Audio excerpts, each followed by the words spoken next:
வணக்கம் நண்பா. இது உங்கள் ரெஸ்லிங் ஃபேமிலி 2.0. இன்னைக்கு வீடியோல பார்க்க போறது என்னன்னா, ரெஸ்ல்மேனியா 40ல உங்களோட ரோமன் ரெயின்ஸ் அவரோட டைட்டில அவரே ரீடெயின் பண்ணி எடுத்துட்டு போறாரு. இது ஆல்மோஸ்ட் உறுதியாயிருச்சு.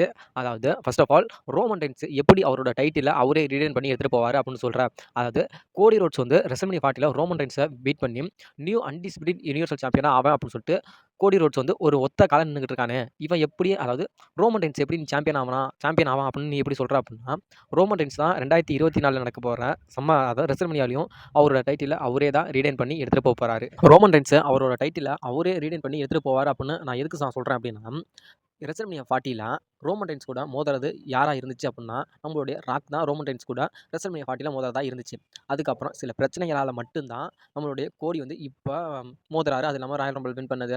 அது அடுத்த பிரச்சனை. அதாவது ராயல் ரம்பிள் வின் பண்ணதுக்கு அப்புறமும் நம்மளுடைய Rock versus Roman Reigns match தான் நடக்கும் அப்படின்னு கன்ஃபார்ம் பண்ணாங்க. நம்மளுடைய ஃபேன்ஸ் சும்மா இருக்க மாட்டாமா, எங்களுக்கு ரோமன் ரெயின்ஸ் ராக் மேட்ச் வேணாம், எங்களுக்கு ரோமன் ரெயின்ஸ் கோடி மேட்ச் தான் வேணும் அப்படின்னு சொன்னதுனால அப்படியே ஒட்டுமொத்தமா அந்த பிளானை சேஞ்ச் பண்ணிட்டாங்க. அப்படியே Roman Reigns versus Rock match நடந்திருந்தாலும் இந்த மேட்ச்ல வந்து நம்மளுடைய ரோமன் ரெயின்ஸ் தான் வின் பண்றதா இருந்துச்சு. அதே பிளான் அதே ஸ்டோரி தான். ஏன்னா இதுல வந்து நம்மளுடைய ரோமன்ட்ட வந்து நம்மளுடைய கோடி மோதுறாரு. அவ்வளவுதான். ஃபர்ஸ்ட் ஆஃப் ஆல் இதுல வந்து நம்மளுடைய கோடி வந்து நம்மளுடைய ரோமன் ரெயின்ஸை பீட் பண்ணி நியூ அன்டிஸ்பியூட்டட் யுனிவர்சல் சாம்பியனா ஆவார் அப்படின்னா இது ஒரு மிகப்பெரிய ஒரு கேள்விக்குறி தான். ஏன்னா இத்தனை வருஷமா ஒருத்தர் சாம்பியனா இருக்க வச்சதுக்கு நம்மளுடைய WWE ஒரு மிகப்பெரிய ஒரு பலனுக்காக தான் வச்சிருந்தாங்க. அதாவது ஆல்குனோட ரெக்கார்டை முறியடிச்சு ரோமன் ரெயின்ஸை தேர்ட் பிளேஸ்க்கு கொண்டுட்டு வரணும் அப்படிங்கிறக்காக தான் நம்மளுடைய ரோமன் ரெயின்ஸை நம்மளுடைய WWE இத்தனை வருஷமா சாம்பியனா வச்சிருந்ததுக்கு காரணமே. திடீர்னு கோடி வந்துட்டான் அப்படிங்கிறக்காக ஒட்டுமொத்த பிளானையும் ஒட்டுமொத்த ஒரு சாம்ராஜ்யத்தையும் நம்மளுடைய கோடிக்காக நம்மளுடைய WWE அழிச்சுக்குவாங்களா அப்படின்னு கேட்டால் கண்டிப்பாக அது நடக்காது தான். அந்த ஒரு தவறை நம்மளுடைய WWE கண்டிப்பாக பண்ண மாட்டாங்கன்னு தான் நானே நினைக்கிறேன். நம்மளோட WWEல நம்மளுடைய ரோமன் ரெயின்ஸ் வந்து இப்போ head of the tribal chief அப்படின்னு ஒரு கேரக்டரில் ஒரு பர்ஃபெக்டான ஒரு பண்ணிக்கிட்டு இருக்காரு. யாருன்னா நம்மளுடைய Roman Reigns. Head of the tribal chief நம்மளுடைய ரோமன் ரெயின்ஸ் சொல்லலாம். லாங்கஸ்ட் ரெய்னிங் சாம்பியன் யாருன்னா நம்மளுடைய ரோமன் ரெயின்ஸ் அப்படின்னு சொல்லிட்டு பல பட்டங்களுக்கு உரிமையாளர் தான் நம்மளுடைய ரோமன் ரெயின்ஸ். திடீர்னு நம்மளுடைய ஒரு கோடிக்காக நம்மளுடைய ரோமன் ரெயின்ஸுக்கு நம்மளுடைய WWE கட்டி வச்சிருந்த கோட்டையை ஒட்டு மொத்தமாக அழிச்சிருவாங்க அப்படின்னு கேட்டால் கண்டிப்பாக அதை அழிக்க மாட்டாங்க தான். ஏன்னா இந்த ஒரு தவறு நம்மளுடைய WWE கண்டிப்பாக ரோமன் ரெயின்ஸுக்கு பண்ணவே மாட்டாங்க. ஏன்னா இதுக்கப்புறம் வர எந்த ஒரு ஜென்ரேஷனாலையும் நம்மளுடைய ரோமன் ரெயின்ஸு கட்டி வச்சிருக்க ஒரு கோட்டையை யாராலையுமே கட்டி முடிக்க முடியாது. அதாவது ரோமன் ரெயின்ஸ் படைச்சிருக்க சாதனையை வேற எந்த ஒரு ரெஸ்லராலுமே முறியடிக்க முடியுமா அப்படின்னு கேட்டால் கண்டிப்பாக அது முடியாதது. 100க்கு 90% இல்லை, 100க்கு 100 நம்மளுடைய ரோமன் ரெயின்ஸ் கட்டி வச்சிருக்க கோட்டையை அதுக்கப்புறம் வர நெக்ஸ்ட் ஜென்ரேஷனுக்கு வர ரெஸ்லர் யாராலையுமே அதை பீட் பண்ணவே முடியாது. ஏன்னா அதாவது எப்படி சொல்கிறேன்னா, WWE ஆரம்பிச்சிருந்து 30 வருஷத்துலேருந்து இப்போ நம்மளுடைய நம்பர் 1 அதை WWE லாங்கஸ்ட் ரெயினிங் சாம்பியன் யாருன்னா நம்மளுடைய ப்ரோனோ சமட்டினோ இருந்தார். அதுக்கப்புறம் பாப் பாப்லாண்டு, அதுக்கப்புறம் தேர்ட் பிளேஸில் தான் நம்மளுடைய ஹல்க் ஹோகன். அவங்களோட ரெக்கார்டெல்லாம் முறியடிக்கணும் அப்படிங்கிறக்காக தான் நம்மளுடைய WWE நம்மளுடைய ரோமன் ரெயின்ஸை இத்தனை வருஷமா சாம்பியனாக வச்சிருந்து இத்தனை வருஷமா நம்மளுடைய ஹல்க் ஹோகன் ரெக்கார்டை முறியடிக்கணும் அப்படிங்கிறக்காக தான் ரோமன் ரெயின்ஸை சாம்பியனாக வைக்கிறாங்க. திடீர்னு கோடி வந்துட்டான் அப்படிங்கிறக்காக ஒட்டுமொத்த சாம்ராஜ்யத்தையும் அழிச்சுவாங்களா அப்படின்னு கேட்டால் அழிக்க மாட்டாங்க தான்.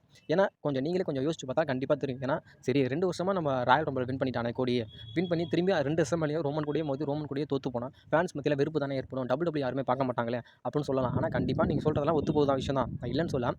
அப்படி ஒரு வேளை உங்களோட கோடி வந்து சாம்பியன் ஆகிட்டான்பா, சாம்பியன் ஆகிட்டு மிஞ்சி போனால் கோடி வந்து என்ன ஒரு 2 வருஷம் சாம்பியனாக இருப்பானா, இல்லை 3 வருஷம் சாம்பியனாக இருப்பானா? அப்படிலாம் இருக்கவே மாட்டான். கோடி வந்து சாம்பியன் ஆகிட்டான், மிஞ்சி போனால் 6 வருஷம் சாம்பியனாக இருப்பான், இல்லை 1 இயர் சாம்பியனாக இருப்பான். ஏன்னா ரோமன் ரெயின்ஸ் இருக்கிற அதாவது ரோமன் ரெயின்ஸ் கொடுக்குற எந்த ஒரு பெஸ்ட்டான மேட்சையும் கோடியால் கண்டிப்பாக கொடுக்கவே முடியாது. ஏன்னா கோடி வந்து சாம்பியன் ஆகிட்டா ஒரு பெஸ்ட் சாம்பியனாக இருப்பானே தவிர ரோமன் ரெயின்ஸ் அளவுக்குலாம் அவனால் இருக்க முடியாது. ஏன்னா ரோமன் ரெயின்ஸ் ஒரு மேட்ச் பண்ணுறான் அப்படின்னா அதுக்கான ஹைப்னஸ்ங்கிறது வேறு லெவலில் இருக்கும். அதாவது அந்த மேட்ச்சில் என்னென்ன ட்விஸ்ட் இருக்கும், பிளட் லைன் மெம்பர் அட்டாக் பண்ணுவாங்க அப்படின்னு சொல்லிட்டு ஃபேன்ஸ் மத்தியில் ஒரு கியூரியாசிட்டியை உண்டு வைப்பாங்க. அது சஸ்பென்ஸாக இருக்கும். திடீர்னு ரிட்டன் வருவாங்க, பிளட் லைன் மெம்பர் ரிட்டன் அப்படின்னு சொல்லி பல விஷயங்களை நம்மளுடைய ரோமன் ரெயின்ஸ் மேட்ச்சில் இருக்கும். ஆனால் நம்மளுடைய கோடி மேட்ச்லலாம் பார்த்தா அந்த எந்த ஒரு மேட்சுமே இருக்காது. வருவான், ஃபைட் பண்ணுவான், அதாவது வின் பண்ணுவான் அப்படிங்கிற மாதிரி தான் போகுமே. ரோமன் ரெயின்ஸை ஒப்பிடையில் கோடியோட மேட்சுங்கிறது ரொம்ப கொஞ்சம் மோசமாக தான் இருக்கும். அப்படியே கோடி வந்து இப்போ இத்தனை வருஷமாக சாம்பியனாக இருக்கான். அதாவது ஒரு ரோமன் ரெயின்ஸ் மேட்ச் பண்ணுறான் அப்படின்னா அதுக்கான டிக்கெட் சேலிங் வந்து வேறு லெவலில் போகும். அதே நம்மளுடைய கோடி வந்து சாம்பியன் ஆகிட்டான் ஒரு மேட்ச் பண்ணுறான்னா நம்மளுடைய ரோமன் ரெயின்ஸ் அளவுக்கு ஃபேன்ஸ் மத்தியில் டிக்கெட் சேலிங் ஆகும் அப்படின்னு கேட்டால் அது ஒரு மிகப்பெரிய ஒரு கேள்விக்குறி தான். ஏன்னா ரோமன் ரெயின்ஸை ஒப்பிடையில் எல்லா பக்கமே நம்மளுடைய கோடிக்கு கொஞ்சம் வீக்காக தான் இருக்க வலிச்சு. அதாவது கண்டிப்பாக ஃபேன்ஸ் எல்லாம் சொல்லிக்கலாம், அதாவது கோடி தான் எங்களுக்கு நியூ சாம்பியன் ஆவான் அப்படின்னு சொல்லிக்கலாமே தவிர WWE பொறுத்த வரைக்கும் ரோமன் ரெயின்ஸை பீட் பண்ணி நம்மளுடைய கோடி நியூ சாம்பியன் ஆக்கிய ஒரு புதிய ரெக்கார்டை ரோமன் ரெயின்ஸை புதிய ரெக்கார்டை படைக்கணும் அப்படிங்கிற ஒரு கனவு கோட்டையெல்லாம் அழிச்சிருவாங்களா அப்படிங்கிறது ஒரு மிகப்பெரிய ஒரு கேள்விக்குறியாக தான் இருக்குது. ஆனால் அந்த தப்பு WWE பண்ண மாட்டாங்க தான் நினைக்கிறேன். நீங்கள் கேட்கலாம், ஆட முட்டாளே, சரி ரோமன் ரெயின்ஸே சாம்பியனாக தோத்துட்டான், சரியா? சாம்பியன் தோத்தா எங்களோட கோடி தான் நியூ சாம்பியன் ஆயிட்டா அப்புட்ன்னா, சரி உங்களோட கோடி நியூ சாம்பியனாவே இருந்துட்டு போட்டும். ஆனாலும் ரோமன் ரெயின்ஸ் கிட்ட இருந்த அளவுக்கு அவரோட பெஸ்ட்டான சாம்பியனு அந்த ஒரு மேட்சஸ குடுப்பாரா கோடி, உங்களோட கோடி. அது இல்லாம இத்தன வருஷமா சாம்பியனா இருந்து அல்குனோட ரெக்கார்ட முறியடிக்கிறான். அதாவது அல்குனோட ரெக்கார்ட முறியடிக்காம போயிட்டாலும் சரி. ஏன்னா எங்களுக்கு 4வது அதாவது 4த் பிளேஸ்ல எங்களோட ரோமன் ரெயின்ஸ் இருக்காரு. அப்போ ரோமன் ரெயின்ஸ் இருக்காரு. அதாவது ரோமன் ரெயின்ஸ் வந்து அல்குனோட ரெக்கார்ட முறியடிக்க முடியல. நீங்க ஏதோ எங்களுக்கு துரோகம் பண்ணி கோடிய வின் பண்ண வச்சுட்டீங்க. எங்கள தோற்கடிச்சிட்டீங்க. சரி நாங்க ஒத்துக்கிறோம். ஆனாலும் உங்களுக்கு அதாவது ரோமன் ரெயின்ஸோட ரெக்கார்டாவது நீங்க முறியடிப்பீங்களா அப்புட்ன்னு கோடி ஃபேன்ஸ ரோமன் ரெயின்ஸ் ஃபேன்ஸ் கேட்டா, கண்டிப்பா அது கோடி ஃபேன்ஸுக்கு அத ரிப்ளை பண்ணுவாங்களா அப்படின்னு கேட்டா, அது கண்டிப்பா அது பண்ண மாட்டாங்க. ஏன்னா அது கோடியால கண்டிப்பா அது முடியவே முடியாது.